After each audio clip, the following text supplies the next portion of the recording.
The notification sound on my phone was the same one I'd set 3 years ago, a soft chime my wife had picked out because she said the default was too harsh. I was standing in the kitchen when it went off. She was sitting at the dining table behind me, and I could feel her eyes on my back the whole time. "I need you to read that," she said. I set down my coffee mug, turned around. She wasn't looking at me with sadness. She wasn't crying. She had her hands folded on the table the way she did in meetings when she'd already made a decision and was just waiting for the room to catch up. "My lawyer sent it this morning," she said. "It's all pretty straightforward. The apartment goes to me since my parents helped with the down payment. You keep the car. We split the joint account." I looked at her for a moment. Then I looked at my phone. "There's someone else?" I said. Not a question. She exhaled through her nose. "That's not what this is about." "Okay," I said. "You've been going nowhere for 2 years, and I can't keep pretending that doesn't affect me. You're 31 years old and you're still taking calls from Derek like he's your boss when you know you deserve better, and you never push, you never fight for anything, you just—" She stopped, pressed her lips together. "You just accept everything." I looked at the message on my phone. A PDF. Clean formatting. Her lawyer's name at the top, a firm I recognized from the ads they ran on the local news. "I'll have my lawyer look at this," I said. "There's nothing to look at." "It's fair." "I'm sure it is," I said. She stood up and smoothed the front of her blazer the way she always did when she felt she'd handled something well. "I'll be at my sister's tonight. I think it's better if we don't." "I'll be fine," I said. She picked up her keys, walked to the door, paused with her hand on the handle. "You're not even going to fight for this," she said. Not really a question. More like a verdict. "No," I said. "I'm not." The door clicked shut behind her. I stood in the kitchen for a while. Then I picked up my coffee, which had gone cold, finished it anyway, and called my attorney. "My name is Ethan Mercer. My wife had known me for 4 years, been married to me for 2. She knew I worked in tech. She knew I drove a used Civic and wore the same rotation of hoodies and that I made decent money but nothing flashy.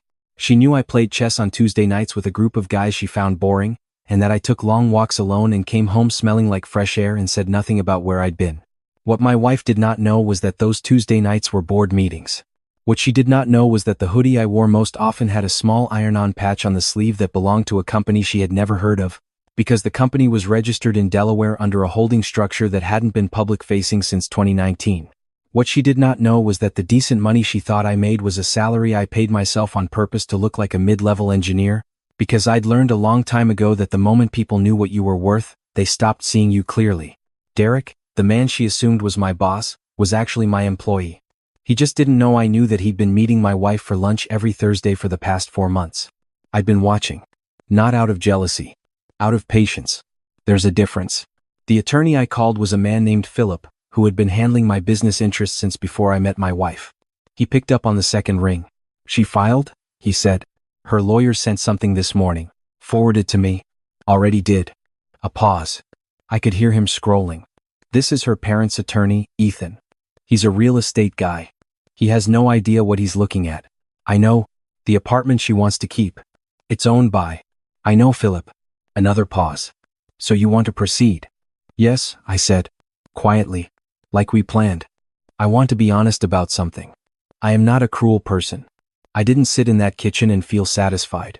I felt tired, mostly, the way you feel tired after you've been carrying something heavy for too long and you finally decide to put it down. My wife was not a bad person in every way. She was driven and she was sharp, and when she laughed it was real and loud, and I had loved that about her. But somewhere in the last 2 years she had begun to look at me and see only the surface of me, and she had decided the surface wasn't enough. And she had not once, in all that time, thought to ask what was underneath. She thought I accepted things. She was wrong. I simply didn't need to announce my moves before I made them. 2 days passed. She was at her sister's place across town, and I could see from her location on the shared Find My Phone app we'd never bothered to turn off that she was also spending significant time at an address in River North that I recognized as Derek's building. I didn't take a screenshot. I didn't need to.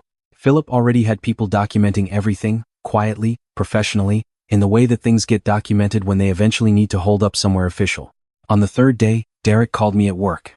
"Hey man," he said, his voice doing the thing it always did where he tried to sound casual and ended up sounding like a television anchor reading casual off a teleprompter. "Just checking in on the Whitmore integration. How are we looking?" "On schedule," I said. Great. Hey, are you a pause? Are you doing okay?" I heard through the grapevine that you and your wife might be going through some stuff. The grapevine. I almost smiled. I appreciate you asking, I said. Everything's fine. Good. That's good. She's a great woman. I hope you guys work it out.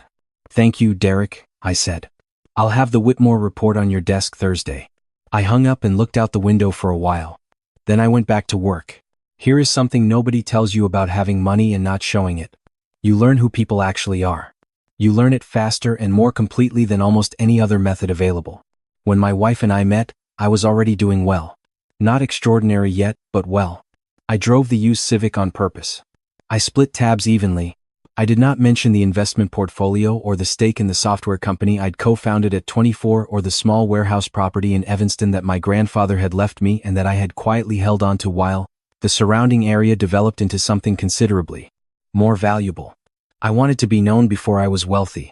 I wanted to know if someone could love the version of me that didn't come with a number attached. My wife had passed that test for a long time. She was working her way up in marketing, ambitious, self-made in the way she described it, and I admired that. I thought we were the same in that way. Two people who built things quietly, without needing applause. I think the moment things shifted was the year her firm lost a major client, and she had to take a pay cut. And instead of doubling down the way she always said she would, she started looking at our life through the lens of what it wasn't. The apartment wasn't big enough. My career wasn't visible enough. I didn't have the right ambitions. I didn't chase things with enough urgency. She started going to events I wasn't invited to. Started talking about people I didn't know, with a familiarity that made clear she was building a second life alongside our first one. I noticed. I always notice. I just don't always say. By the time she slid that divorce notification into my hands, I had already spent 6 quiet months making sure that every asset worth protecting was protected. Not in a vindictive way. In the way that a careful man protects what he has built when he senses weather coming. The apartment she thought her parents had helped us buy? Her parents had contributed $40,000. I had contributed the remaining $210,000. The deed was in the name of Mercer Property Holdings LLC, a company that existed one legal layer below a company she had never heard of and certainly never asked about. Her lawyer, bless him, had looked at the address and assumed it was marital property. It was not. The joint bank account she planned to split? $11,000. My doing. I had been slowly migrating everything else for months, legally, carefully, with Philip walking me through each step and a CPA making sure the paperwork was immaculate. The car she was graciously letting me keep? Worth $4,000. I had 2 others, both registered under business entities, both garaged at an address she had never visited. She had no idea she was negotiating over furniture while the house itself belonged to someone else. 1 week after she filed, her credit card started having problems. Not the joint one, her personal one, the one she'd opened 2 years ago at a store event and used for most of her shopping. It wasn't that I canceled it. It was simply that the address on file no longer matched anything current, a small clerical issue that required verification, and the verification process was, through no fault of anyone's really, taking quite some time. I heard about this from her sister, who called me on a Sunday afternoon. She's really stressed, her sister said. Her tone was cautious. She had always liked me more than she was probably supposed to. I'm sorry to hear that, I said. Is there anything? She stopped. Are you okay, Ethan? I'm really okay, I said, and I meant it. Tell her to call Philip's office if she has questions about the paperwork. He'll make sure everything's clear. There was a pause on the line. You're not angry, her sister said. No, I said. That's... Another pause. That's actually kind of scary. I understood why she said that. People expect grief to look loud. They expect a man whose wife is leaving him to throw things or go silent and hollow or drink too much and text at 2 a.m. When you do none of those things, when you are simply present and calm and moving forward with a clarity they can't quite locate the source of, it unsettles people. They don't know how to read stillness in someone who should be in pain. I was in pain. I just didn't see the point in performing it. 2 weeks after she filed, Derek submitted his quarterly proposal to the board. It was a good proposal, honestly. Clean deck, well-researched market positioning, a pivot strategy for the enterprise tier that had some genuine insight in it. He presented it with confidence. The board listened, asked questions. The call lasted 90 minutes. I sat in on that call, not as Derek's subordinate, as the majority stakeholder of the parent company that owned the firm where Derek held his position.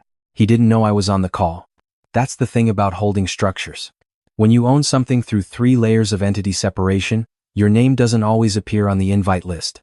After the call, the board chair, A woman named Rosalind who had known me since I was 26 and had never once treated me like anything other than the person I actually was, sent me a message. Good proposal. You want to let it run or do you want to talk first? I typed back, let it run for now. I'll be in touch.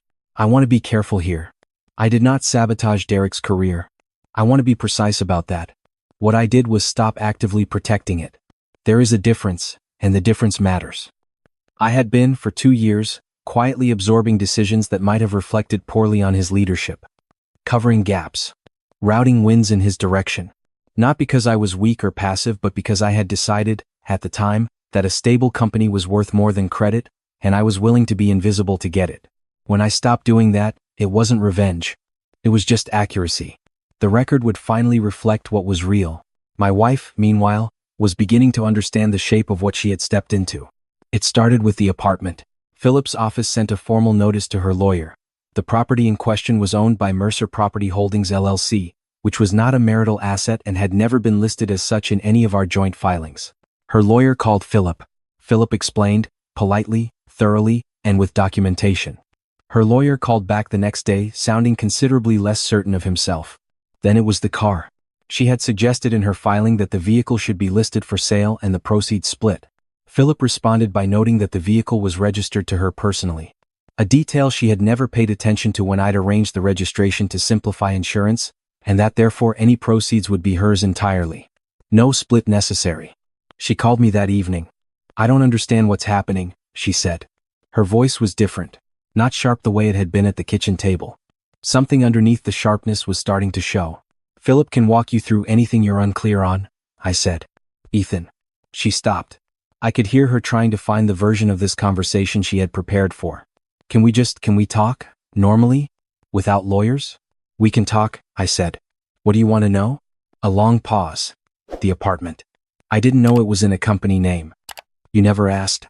How was I supposed to know to ask? That's a fair point, I said. And I meant it. You weren't supposed to know. That was the arrangement I made, and I didn't explain it to you, and I understand that's confusing now. Why would you set it up that way? Because it's how I handle my assets, I said. It's how I've always handled them. Another pause. Longer this time. How many assets are we talking about? She said slowly. Philip can help you understand the full picture, I said. I'd recommend getting a different lawyer. Someone who handles this kind of thing. I heard her exhale. It was not a calm exhale. I feel like I don't know who I've been living with, she said. I'm the same person I was on the day we met, I said. I just never needed you to know everything about me. I thought we were building something. I thought we had time. She didn't say anything to that. I hope you find what you're looking for. I said, and I meant that too. I genuinely do. I hung up and sat for a while in the quiet of the apartment that she had already started thinking of as hers and that was, in every legal sense, mine. Derek figured it out on a Thursday. I know this because his assistant, a young woman named Camille who had worked for me before Derek had technically promoted her, sent me a message at 4:47 inches the afternoon that said simply, he got the org chart. The org chart she was referring to was not the one that circulated internally. It was the one that existed in the founding documents of the holding company, the one that listed the actual ownership percentages and reporting structure, the one that had been filed with the state of Delaware and was technically public record for anyone who knew where to look. Derek called me at 5 o'clock. I need to understand something, he said. His voice was very controlled in the way voices get when someone is trying not to sound like they are panicking. Go ahead, I said. The holding company. Meridian Venture Partners. Yes. You're on the. He stopped. I heard papers moving. You're listed as the founding principal. 63%. Yes, I said. A very long silence. You own this company, he said. You own my company. Technically, I own the company that owns your company, I said. But close enough. Ethan. His voice cracked slightly on the second syllable. How long? Since before you joined, I said. 7 years? You let me run this. I trusted your operational instincts, I said, which was true. You're good at the day-to-day. I was never interested in the day-to-day. You were taking my calls, he said, his voice rising despite himself. You were sitting in my meetings. You let me think you worked for me. I never said that, I said. You assumed it. I didn't correct you, which I'll acknowledge wasn't entirely honest. But I want to be clear about one thing, Derek. I paused. I didn't mind you. Not until recently. A silence that told me he understood exactly what I meant. This is about. He stopped. I'm not going to say her name, I said. This isn't personal. The board has concerns about the quarterly metrics that have nothing to do with anything else, and those concerns were going to surface eventually regardless. But I'll be straightforward with you, which is more than you were with me. I'll be transitioning the operational lead. You'll be given a package that's fair. And I'd recommend you give careful thought to your next move. He didn't speak for a long time. I didn't know, he finally said. About you? What you were. She told me you were just... I know what she told you, I said. She believed it. I think that was the hardest part, if I am being honest. Not that she left. Not that she chose someone else. But that she had looked at me every day for 4 years and had assembled a version of me from only what she could see, and had never once been curious about the rest. She had decided I was the sum of my surface, and she had been willing to walk away from the sum of my surface without ever asking what was below it. I think about the questions she could have asked. Not about money. About me. What I thought about at night. What I was building. What I was afraid of. What I loved. She was curious about a lot of things. She just was never very curious about me. 3 weeks after she filed, I flew to Austin for a quiet meeting with 2 founders I'd been watching for 18 months. Young, early 30s, building something in the infrastructure space that reminded me of my first company, that specific combination of elegant problem definition and stubborn underestimation by everyone around them. We had coffee. Talked for 4 hours. I flew back the same day. On the flight home I got a message from Philip. Her lawyer had withdrawn from the case. She had retained a new firm, one that actually worked in the space they needed, and I knew it would cost her considerably more than she'd planned. I did not feel satisfied by this. I felt the way I felt at the end of any project when the last piece clicks into place. Not happiness, exactly. More like completion. The sensation of a system finally running the way it was designed to run. The formal proceedings took 6 weeks from start to finish. It was not contentious, because there was nothing to be contentious about. The assets she had thought were shared turned out not to be. The apartment was settled without a fight once her new lawyers understood the title structure. She received the contents of the joint account, her personal vehicle, and the furniture she had chosen for the living room because I had no attachment to furniture. What she did not receive was any portion of the investment portfolio, the Evanston property, the stake in the software firm, the interest in the 2 seed stage companies I'd backed in the past 18 months, or the quiet royalty stream from a patent I'd filed at 28 that still generated money every quarter like a small, reliable tide. She didn't know any of those things existed. She had signed a prenuptial agreement at the beginning of our marriage, one that Philip had drafted and that her original lawyer had reviewed and called clean, not realizing that clean and simple are not the same thing at all. I don't believe she was only after money. I want to say that clearly. I think she genuinely loved me for a while. I think she stopped being curious about who I was, and without curiosity, love tends to flatten into something that looks like love from a distance but doesn't hold weight when you lean on it. She looked at a man she had stopped trying to understand and decided he wasn't enough. She was wrong about what he was. But I don't think she was wrong that something had broken between us. I was just clear-eyed about the cause. She called me the night before everything was finalized. I let it ring twice and then picked up. I want to say something and I need you to actually hear it, she said. I'm listening, I said. I'm not calling because of the money. Her voice was steady but I could hear the effort in it. I'm calling because I genuinely don't understand how I missed all of this. All of, she paused. All of you. Okay, I said. That's not an answer. No, I said. You're right. It isn't. I thought for a moment. Do you remember the second month we were dating? You had that conference in D.C. and I drove you to the airport at 5 in the morning, and on the way we stopped at that diner because nothing else was open, and we sat in a booth for an hour and talked. I remember, she said quietly. You asked me that morning what I wanted my life to look like in 10 years. And I told you. I told you almost everything. What I was building, what I was trying to become. You listened and I thought I stopped. I thought that was going to be a conversation we kept having. A long silence. We didn't keep having it, she said. No, I said. We didn't. I heard her breathing. In and out, carefully. I'm sorry, she said. I don't know if that matters now. But I am. It matters, I said. It doesn't change anything. But it matters. We stayed on the line for a few more seconds without speaking. Then she said good night, and I said good night, and that was the last time we spoke.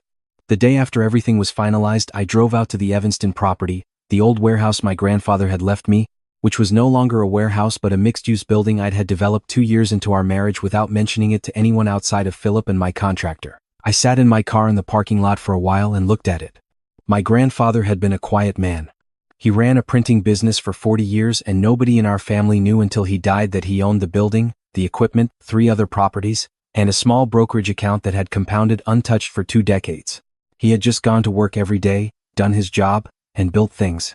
He never explained himself. He just built. I used to think that was a flaw in him. That kind of privacy. I used to think people who hid themselves were hiding something shameful. Then I got older and started building things of my own and I understood. It wasn't shame. It was protection. It was the knowledge that the moment you show people what you're worth, they stop engaging with who you are, and you lose something that matters more than any number. I had not been trying to trap my wife. I want to be clear about that. I had been trying to be known before being valued, and I had hoped that she would keep being curious about me the way she was in the beginning, and eventually, I would show her everything, all of it, the whole shape of what I was building, and she would look at it the way you look at something you've been watching grow and feel proud because you were there for the whole thing. She stopped being curious. So I stayed quiet. And now it was over. I started the car, pulled out of the lot and headed back toward the city. The skyline sitting low and gray on the horizon the way it does in November, the kind of afternoon that feels like the end of something, which is only another way of saying the beginning of something else. Derek was officially transitioned out of his role 3 weeks later. The announcement was internal, professional, no drama. The board named an interim lead and I began the search for someone permanent. Camille, the assistant who had been doing half the real work for 2 years anyway, was promoted into a director role and given a compensation package that reflected what she had actually been worth the entire time. I moved into a new apartment on the north side, smaller than the one I'd had, higher floor, better light. I had it furnished minimally and left most of the walls bare because I was not yet sure what I wanted to put on them. Philip called me 2 months after the finalization to tell me that her new lawyer had filed a motion to revisit the asset division based on a claim that I had concealed material financial information during the marriage. I told him to respond with the prenuptial agreement, the filing history, and the documentation of every asset disclosure I had made in the relevant legal filings, which were clean because they had always been clean. The motion was dropped 6 weeks later. I didn't feel vindicated. I had felt nothing by then that looked like that. I had been back in Austin twice. The 2 founders I'd met over coffee had accepted a seed round and we were building something. There were 3 other conversations I was beginning with people in different cities. People who were doing interesting things in quiet rooms and not announcing themselves. People who reminded me of the way I felt before my work became something other people had opinions about. I was thinking one morning, standing at the window of the new apartment with coffee that was actually hot this time, about something my grandfather had told me the summer before he died. I was maybe 16 and I had asked him whether he was proud of what he'd done, all the things he'd built, the properties, the business, the compounded decades of careful work. He had thought about it for what seemed like a long time. "I'm proud of the way I did it," he had said, quietly, without needing anyone to see. I had not understood that then. I had thought it sounded lonely. I understood it now. There is a kind of integrity in building things without an audience, without the need for applause or recognition or even acknowledgement. You do the work because the work is real, and the work persists, and one day people look up and see what is there and they cannot quite locate the moment it appeared because it was growing quietly the whole time, in the background, while they were looking somewhere else. My wife had looked at me and seen the surface. She had made her decision based on the surface. And the surface was never the point. The surface was just the door. And she had never once tried the handle. I do not hate her for that. I am not sure I ever could. But I will say this. Standing at my window on a Tuesday morning in November with the city spreading out below me and 3 meetings on my calendar and a new thing beginning the way new things always begin, quietly and without ceremony. I spent 4 years being the kind of man that someone could know, if they wanted to. That offer is not permanent. And I had loved her enough to keep it open longer than was probably wise. Some people look at still water and assume nothing is moving. They are never right about that.